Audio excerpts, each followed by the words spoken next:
Em nome do Pai, do Filho e do Espírito Santo. Amém. Ave Maria, cheia de graças, o Senhor é convosco. Bendita sois vós entre as mulheres, e bendito é o fruto do vosso ventre, Jesus. Santa Maria, Mãe de Deus, rogai por nós, pecadores, agora e na hora de nossa morte. Amém. Nossa Senhora de Fátima, rogai por nós. Em nome do Pai, do Filho e do Espírito Santo. Amém. Boa noite. Estamos aqui, hoje é domingo de Ramos, né? E hoje eu quero fazer um prólogo, um preâmbulo sobre algo que eu já queria ter feito e estava preparando, né, alguns pontos para não esquecer sobre as vias sobre a existência de Deus de São Tomás de Aquino. Vias, na verdade, são caminhos, né? Caminhos ou maneiras de se falar sobre a existência de Deus. Eu coloco aí então na janela aí, colocar eu bem pequenininho, né? Você pode ver aí, ó, tem a data, o tempo que São Tomás de Aquino viveu, de 1225 depois de Cristo até 1274. Ele viveu 49 anos. O nome dele conhecido como Tomás de Aquino, né? Pelo português, o correto seria São Tomás de Aquino, não é isso? São Tomás de Aquino. Só que por ele se destacar entre os filósofos católicos do tempo da escolástica, né, da Idade Média, para se diferenciar dos demais, então foi colocado Santo Tomás, né? Meio que contrariando a língua portuguesa, é justamente para dar essa ênfase, né? Ele que é o maior filósofo de todos, né? Doutor Angélico Santo Tomás de Aquino, monge dominicano. Aí a apresentação do filósofo Santo Tomás de Aquino sobre ele é quem propôs essas 5 vias, 5 caminhos, 5 demonstrações sobre a existência de Deus. Antes de tudo, preciso fazer falar algumas apresentações do que eu vou dizer, né? Deixar algumas coisas já preditas. Por isso eu vou passar aqui o slide, né? Que eu anoto para mim não esquecer. Ó, é interessante e algo muito virtuoso tentar entender a existência de Deus, mas se assim não for feito, a fé no Deus, Criador do Universo, já é uma virtude suficiente e uma adesão necessária para que se tenha a esperança das bem-aventuranças. Entender melhor que Deus pode ser demonstrável pela razão humana ajuda-nos a moldar melhor nossa fé, que sempre é anterior à nossa razão. O que isso quer dizer? Isso quer dizer que tudo que será demonstrado aqui, tudo que Santo Tomás ensinou, né, e que os professores, a filosofia mesmo, aqueles que aderem à filosofia tomista, tudo aquilo que é ensinado por eles não é necessariamente uma obrigação do fiel tentar entender a existência de Deus, tentar desesperadamente entender a existência de Deus, como que se aquilo fosse necessário para a salvação da alma da pessoa. É como se você pensasse assim: eita, será se eu não entender isso, é porque eu não acredito em Deus, eu não vou ser salvo? Não. É justamente o contrário que está querendo dizer aí, do que eu escrevi. Que se você não entender a existência filosófica e demonstrável de Deus, você pode continuar simplesmente aderindo a Deus pela fé. A fé a fé como é anterior à razão, como eu já falei na aula de catequese anterior, a fé ela vem anterior à razão, então você pode, a respeito de Deus, você pode ficar somente na fé. Mas eu também quis dizer que é interessante você, né, a gente entender, ou pelo menos tentar entender a existência de Deus. Eu procurei falar sobre isso, porque às vezes por um professor de teologia ou filosofia falando, às vezes se torna muito complicado pelo linguajar, às vezes eles falam palavras difíceis, né? Então eu gosto de tentar explicar para os mais próximos, né, daqui da minha região onde eu moro, os catequizandos, né, as pessoas que eu conheço da paróquia, para tentar entender na nossa linguagem local. Às vezes o filósofo, é, eu assisto uma coisa de um filósofo, né, ou então que ele, um professor de filosofia que repete algumas coisas de outros filósofos, eu fico sem entender, ou então pelo menos é mais difícil entender, porque eles usam uma linguagem muito técnica, né? Então é bom às vezes converter tudo que é difícil em algo mais fácil, digamos. Até os exemplos que pode ser dado às vezes facilita muito, né? Então não é algo de se desesperar se você não entender a filosofia que fala sobre a existência de Deus, né? Você pode continuar simplesmente dizendo eu creio em Deus e pronto. É o que a igreja ensina e isso é o conceito básico de fé. Primeiro, então, algumas considerações iniciais para se entender as 5 vias de Santo Tomás de Aquino. O universo ele não é infinito, né? Para você entender a existência de Deus, o universo ele não é infinito. Por que ele não é infinito? Porque até as teorias, a ciência, tudo que há de mais pensamentos a respeito da origem do universo admitem, né, que o universo teve um início. Teve um início e terá um fim. Que terá um fim, eles nem cogitam, não cogitam saber como é que vai ser. Mas eles consideram que teve sim um início, né, um início. Eles não sabem como vai terminar, porque não aconteceu e ninguém sabe adivinhar o futuro, a não ser que você acredite num ser que saiba o que vai acontecer, né? Então, para a ciência, o universo não é infinito. Ele passou a existir um dia. Ele não é infinito no tamanho, né? Ele é limitado, ele é definido, e ele não é infinito no tempo, porque ele um dia existiu e passou a existir. Então, considerando isso, a gente não está num plano infinito, a gente está num lugar finito. Finito, ou seja, que teve início e terá um fim. A segunda consideração é que o universo é ordenado por movimentos e mudanças, ou seja, causas e efeitos. O universo é ordenado por movimentos. Você pode ver eu fazendo esse movimento aqui, o dia escurecendo, eu saindo de casa para ir à rua, uma parede que se desgasta, um pneu de um carro que se desgasta, que fura. Ou seja, se você olhar para o redor, né, de si mesmo, você vai ver que tudo é ordenado por movimentos e mudanças, ou seja, causas e efeitos, né? Toda causa é anterior ao seu efeito, todo efeito é posterior à sua causa, sempre tem isso, né? Todo efeito teve uma causa, né? E assim por diante. O tempo é a duração de um movimento, de uma mudança. Se tudo no universo parasse sem exceção, o tempo deixaria de existir. O que é o tempo? A gente às vezes não para pensar, e até um tempo desse, alguns anos atrás, eu ficava me perguntando o que é o tempo mesmo, o que é? Será que é só isso que a gente marca no relógio? Não, o tempo é a duração dos movimentos, a duração das mudanças. Se eu botei a minha palma da mão aqui e eu fiz isso, né? A duração deste movimento aqui é chamado de tempo, certo? Então, se tudo no universo parasse sem exceção, né? Mas veja mesmo, sem exceção de tudo, tudo. As minhas células parassem, eu parasse, as luzes parassem, as moléculas do ar parassem, o ventilador aqui parasse, tudo sem exceção parasse, o tempo deixaria de existir. Não seria necessário mais o tempo, ele deixaria de existir automaticamente.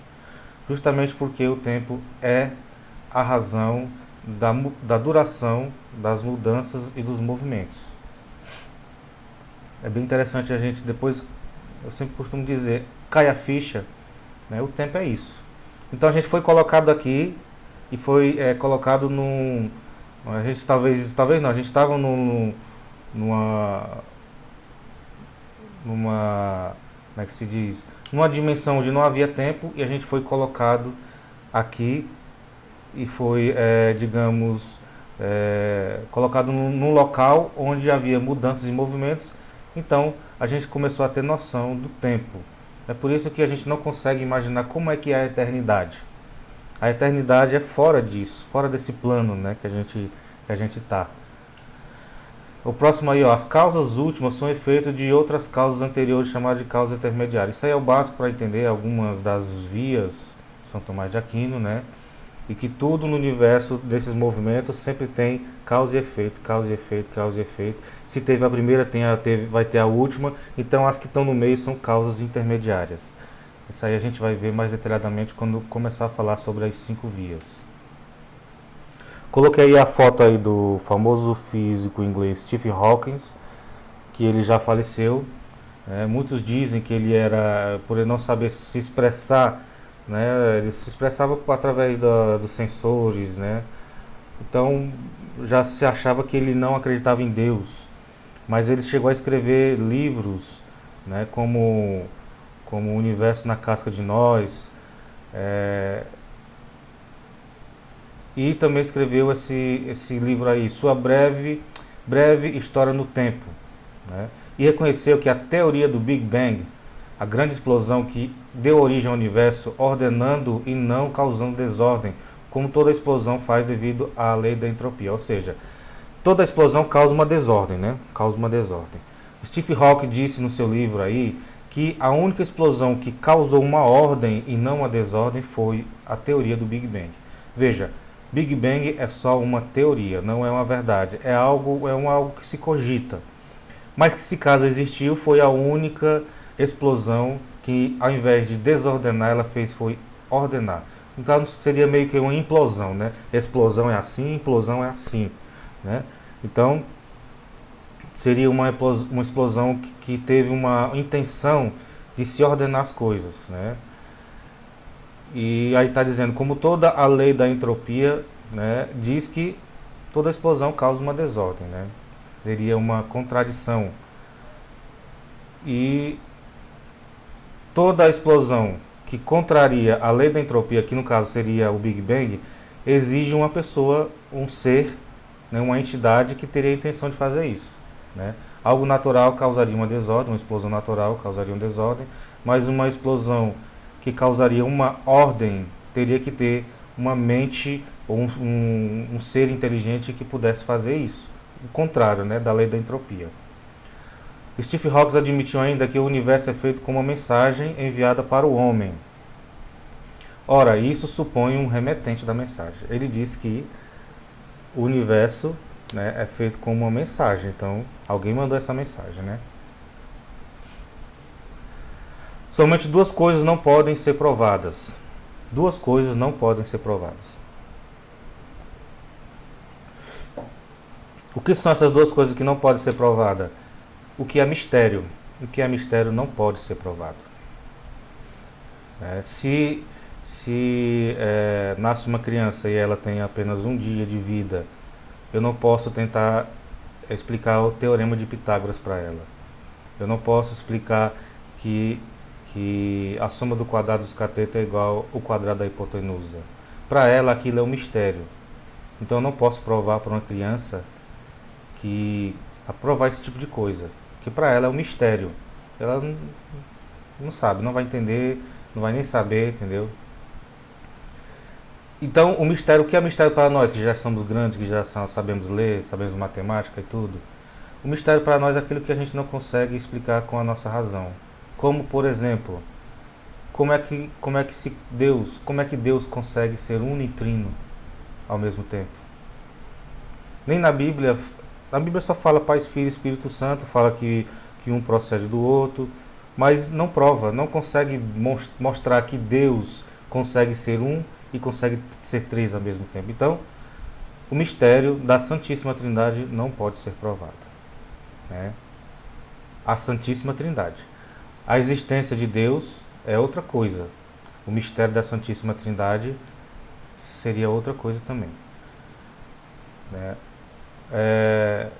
Provar que a Santíssima Virgem foi concebida sem pecado não dá também para provar. Isso, a Santíssima Trindade e a concepção imaculada de Nossa Senhora, a gente adere pela fé somente. Não tem como se provar, por exemplo, essas duas coisas. Existem outras coisas que não podem ser provadas, né? Mas o que não for mistério pode ser provado. E a segunda coisa que não pode ser provada, né? Eu falei que só o mistério não. Tem outra coisa que não pode ser provado, que é o que é evidente. O que é evidente não pode ser provado, né? Por que não pode ser provado? Porque o nome já diz, porque é evidente. Não precisa ser provado. É desnecessário ser provado. E no final de tudo é impossível se provar. Por exemplo, eu não posso provar que eu estou sentado. Porque alguém que chegar aqui vai ver que eu estou sentado. Não vai precisar dizer, olha, eu estou sentado. É evidente que eu estou sentado. Entendeu? É evidente que eu estou dentro de casa. É evidente que eu estou na frente de um monitor do computador. É evidente que eu vou tomar água. A pessoa vai ver. Então, o que é evidente o nome já diz, é o que se vê. Então, somente essas duas coisas não podem ser provadas. Não pode. Entendeu? Agora, por exemplo, se eu estou melhorzinho aqui de uma gripe, é evidente que eu estou gripado? Não. Uma pessoa chegar aqui, qualquer um chegar aqui, vai me ver e eu falar assim, ó, estou gripado. Aí não está aparecendo, não. Não é evidente que eu estou gripado, né? A não ser que eu estivesse aqui assoando o nariz, mas ainda assim ainda não significaria uma gripe. Poderia ser outras coisas, poderia ser uma sinusite, uma rinite e etc e tal. Então, fique bem fixado que somente as duas coisas não podem ser provadas. O que é mistério e o que é evidente.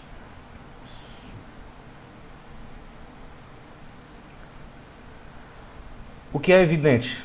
Tem que entender o que é evidente, né? Evidente, existe duas formas das coisas ser evidente. Ó, primeiro, deixa eu voltar. Sobre o que é evidente. Muitas pessoas vão dizer assim, você está falando sobre a existência de Deus, mas Deus é evidente. Deus é evidente. Ninguém precisa provar para mim que Deus existe, porque Ele é evidente. Olha, Deus não é evidente, né? Deus não é evidente. Porque se assim Deus fosse evidente, não teria tanto ateu, não teria tantas pessoas que duvidassem da existência de Deus, porque seria algo evidente, algo na cara.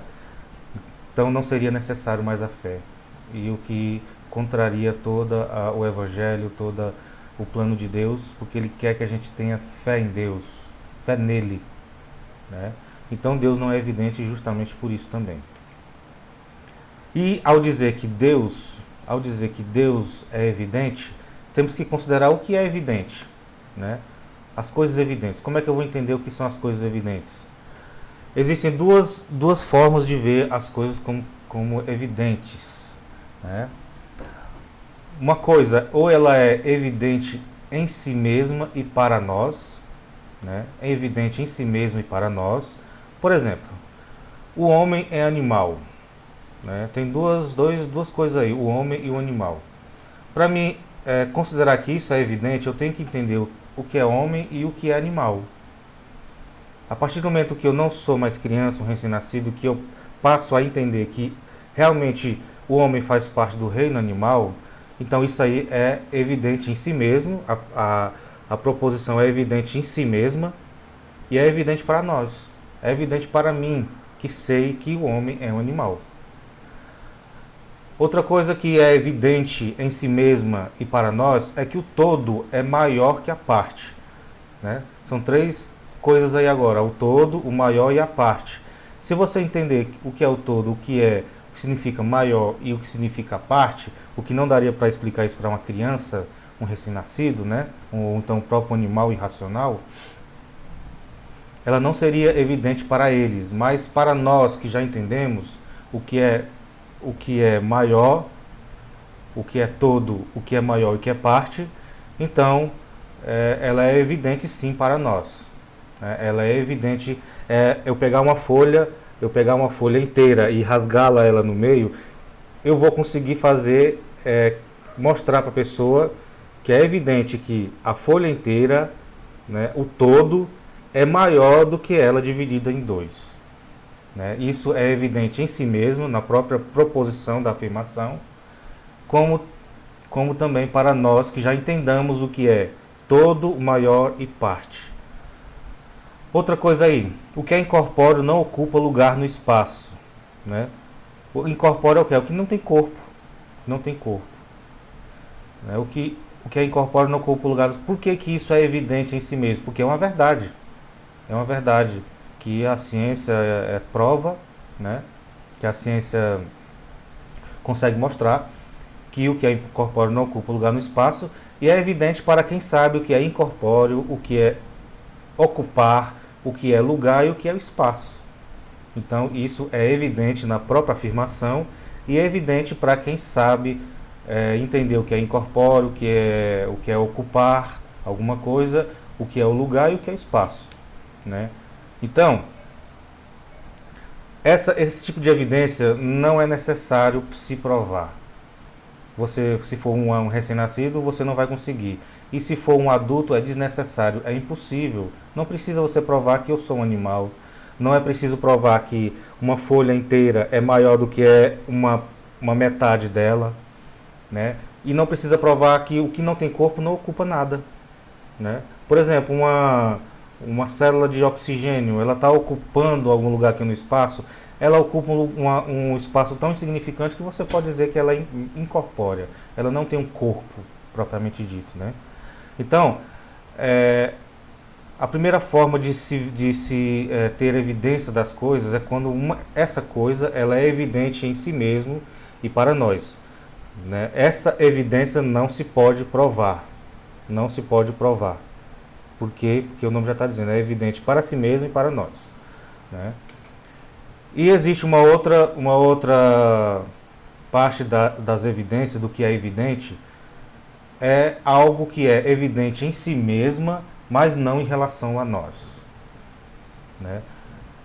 Se Deus existe ou Deus é evidente em si mesmo. Por quê?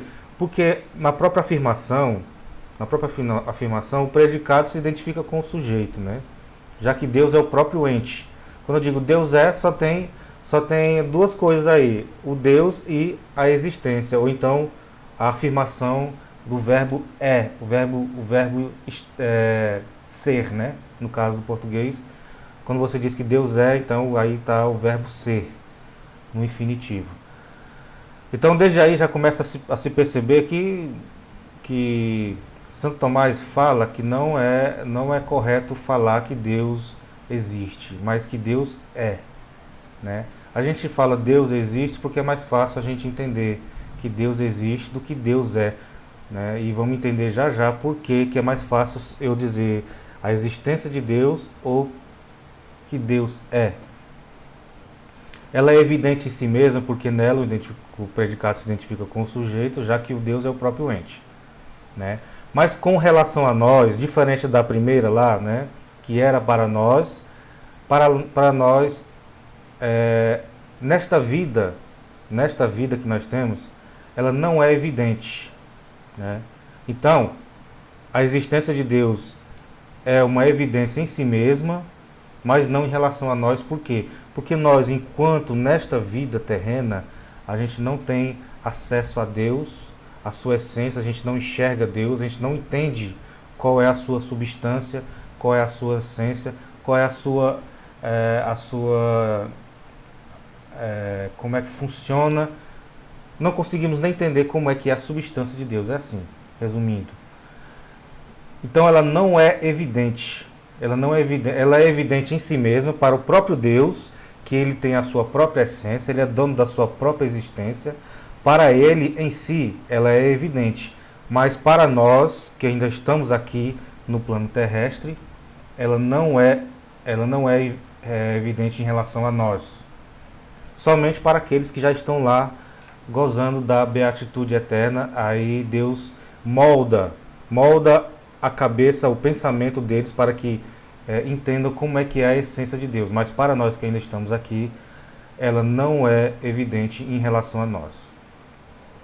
Então, o que não é evidente em relação a nós, que é justamente somente essa segunda aí, justamente por ela não ser evidente para nós, é que ela pode ser demonstrável, né? Como vimos, só não dá para provar o que é evidente e o que é mistério. Então, se a segunda aí, a segunda está dizendo que Deus é evidente para Ele mesmo, mas não é para nós, então se Ele não é evidente para nós, então pode ser provado. Já que só não pode ser provado o que é evidente, né? Então, se não pode, se Deus, no caso aí, ela não é evidente para nós, então ela pode ser, digamos, provada ou demonstrável. A gente podemos demonstrar a existência de Deus. Agora, como é que a gente faz para demonstrar a existência de Deus? Existem duas formas que Santo Tomás de Aquino explica. Como é que se demonstra algo? Como é que se demonstra algo? E no caso aqui, em relação a Deus, como é que se demonstra Deus? Como é que se demonstra que Deus existe? Como é que se demonstra que Deus é? Existem duas formas de demonstrar, né? Santo Tomás de Aquino ensina que existem dois tipos de demonstração. A primeira é a demonstração própria de quid. Devido a que ou por quê? Por que separado? Devido a que, né? Porque ele se baseia na causa, ele se baseia no próprio ser de Deus, né? A causa sempre é anterior, então ela é a priori, para discorrer depois do que é posterior, né? A posteriori, que é o efeito. Então, a demonstração própria de quid, ela é impossível para nós porque nós não conhecemos a causa por si só, a essência da causa primeira, né? Que é Deus, que no caso nós acreditamos que é Deus, né? E não conseguimos então provar, demonstrar através da sua causa. Nós não podemos demonstrar Deus a priori dele, porque só tem a capacidade de entender e de ser demonstrado quem já está lá no céu e goza da felicidade eterna. Para eles já foi demonstrado, eles já entendem como é que funciona a eternidade e já entendem como é a substância de Deus. Não porque Deus se tornou ele deuses de maneira nenhuma, mas que Deus vai dar essa possibilidade para quem for para lá, né, para a eternidade, de entender o que é Deus, o que é Ele. Deus vai dar essa capacidade a todos os santos, né, e os anjos já entendem desde a sua criação. E a segunda, que é justamente a mais interessante, que vai mais interessar para a gente, é a demonstração quia. A demonstração quia, né? A demonstração quia é justamente você demonstrar as coisas não da causa pelo efeito, mas demonstrar Deus pelos efeitos para conhecer a causa, né? Quais são os efeitos? Quais são os efeitos da existência de Deus? A demonstração quia, ela vai demonstrar Deus pelos efeitos de sua existência. Quais são os efeitos da existência de Deus? O universo. O universo é os efeitos da causa de um ser primeiro, no caso Deus. Então, quando a gente vê as coisas criadas, tudo, a gente vê um efeito do que é o próprio Deus. Como diz lá em Romanos, eu não sei se eu coloquei aqui, como diz lá em Romanos 1, né, a carta de São Paulo aos Romanos, diz, capítulo 1, versículo 20, que as coisas criadas é o reflexo do Deus infinito. As coisas criadas é reflexo do Deus, são características de Deus infinito. Então, nós entendemos que tudo que existe ao nosso redor, o universo, os animais, são efeitos. E essas coisas que existem, né, o universo, a água, os animais, são coisas que são evidentes, porque a gente está vendo tudo. Então fica fácil, se as coisas são evidentes para nós que estamos vendo, sentindo e tudo, e que essa demonstração queer, a gente consegue demonstrar Deus pelos seus efeitos, que são justamente essas coisas criadas, né? O universo, tudo. Então aí, a partir da demonstração queer, é que nós vamos poder demonstrar a essência de Deus, somente demonstrar a essência de Deus, provar que Deus é, que Deus existe. E aí onde entra as 5 vias de Santo Tomás de Aquino. Santo Tomás de Aquino que teve a inteligência angélica de pegar até mesmo argumentos de filósofos gregos e filósofos pagãos. Filósofos pagãos que não acreditavam em Deus, no nosso Deus de Abraão, Isaac e Jacó, mas que acreditavam que o universo, tudo foi criado por um ser, ou então até por deuses, né? Mas que esses argumentos também servem, por mais que sejam pagãos, os argumentos para ser usado para provar a existência de deuses seria o mesmo para provar a existência de um só Deus. É por isso que São Tomás de Aquino ele pega os argumentos de Aristóteles, Platão, Sócrates e molda ao jeito cristão, né? Cristão, eu confundi cristiano porque cristiano é o nome que vem de cristão, né? Molda a filosofia cristã de se provar que a existência de Deus e que o universo foi criado e não surgiu do nada, né? Como já tenho dito em outros momentos. Então, as 5 vias de São Tomás de Aquino são demonstrações queer, que dá para demonstrar a existência de Deus pelos efeitos dele, pelos efeitos da causa primeira, que é justamente Deus. Vamos entender, acho que na terceira, se eu não me engano, terceira via de São Tomás de Aquino, de Sócrates, que São Tomás de Aquino, na terceira via, que é justamente ele vai falar sobre que Deus é a primeira causa, que Deus é a primeira causa não causada, né? Sócrates ele era pagão, mas morreu. Antes de morrer ele já acreditava em Deus, né? Num só Deus. Aristóteles, Platão, Sócrates, por exemplo, eles eram filósofos que usaram a inteligência para justamente entender que o universo e as coisas não foram criadas do nada, né? Do nada. Isso é um absurdo se pensar que do nada se cria alguma coisa, né? Eu coloquei aí, ó. Eu pensei que eu não tinha colocado. Romanos 1, 19 e 20. Porquanto o que se pode conhecer de Deus, eles leem em si mesmos, pois Deus lhes revelou com evidência. Olha só, ele revelou a gente com evidências, não dele mesmo, mas evidências do universo, das coisas criadas. A gente sente, a gente vê as coisas, né?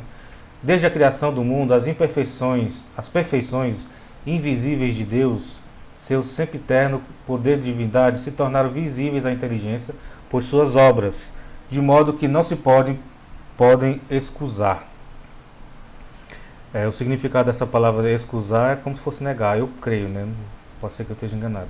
Mas pelo contexto da palavra, é que se você vê a complexidade do universo, a beleza das coisas, ela foi criada por uma mente inteligentíssima.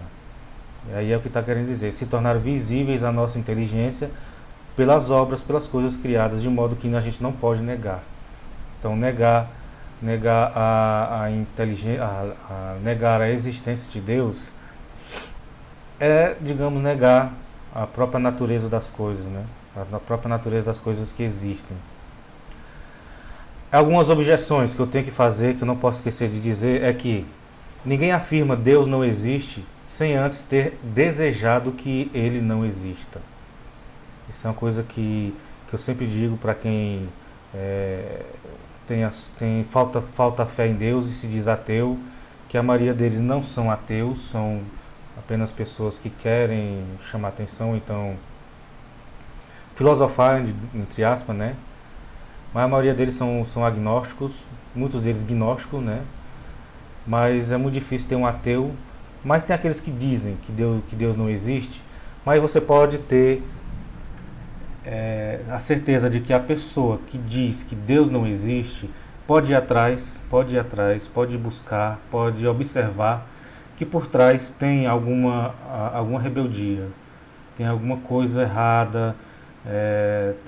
A pessoa que diz que Deus não existe, a priori ela não quer ser responsável pela alma dela. Ela não quer ser responsável pelas consequências dos seus atos no final da vida, né? Eu não quero acreditar em Deus. A pessoa diz assim: eu não quero acreditar em Deus porque eu não quero ser julgado por Ele. Ah, Deus não existe porque Ele não vai me punir. Se esse Deus aí de vocês existe e Ele é amor, por que Ele vai punir todo mundo para o inferno?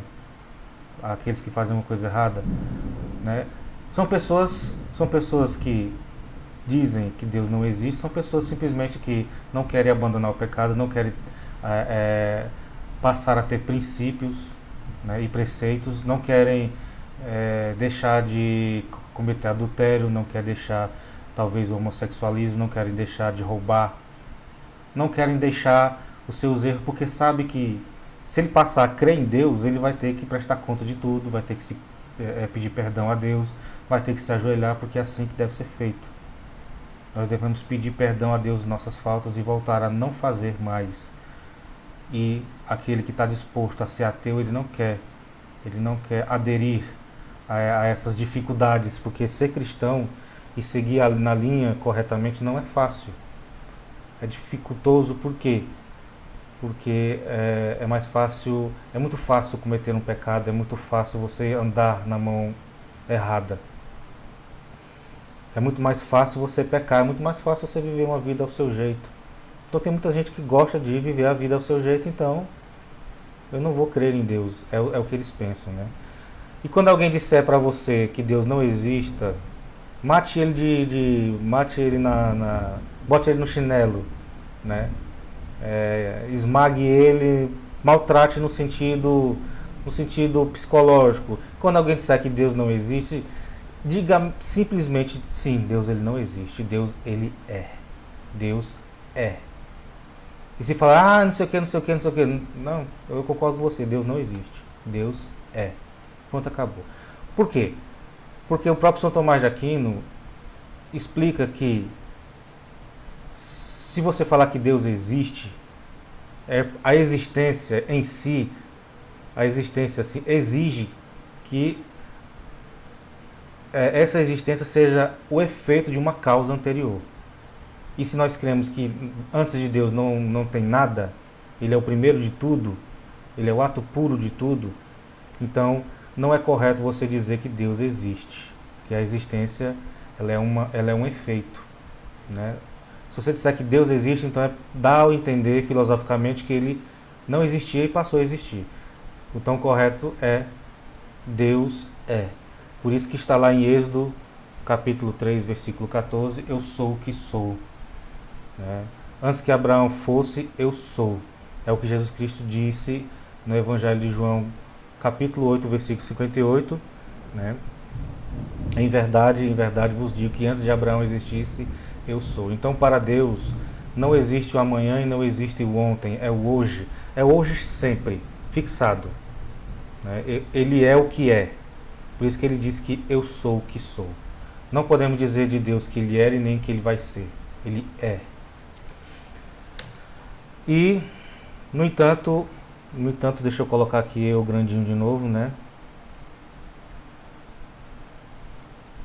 No entanto, essas são uma pequena apresentação do que eu quero falar sobre as vias de Santo Tomás de Aquino. Os caminhos, as demonstrações quia. Demonstração quia é você demonstrar algo que não é evidente, né, para nós. A existência de Deus ela é evidente para Ele mesmo, mas não é evidente para nós. Então a gente não pode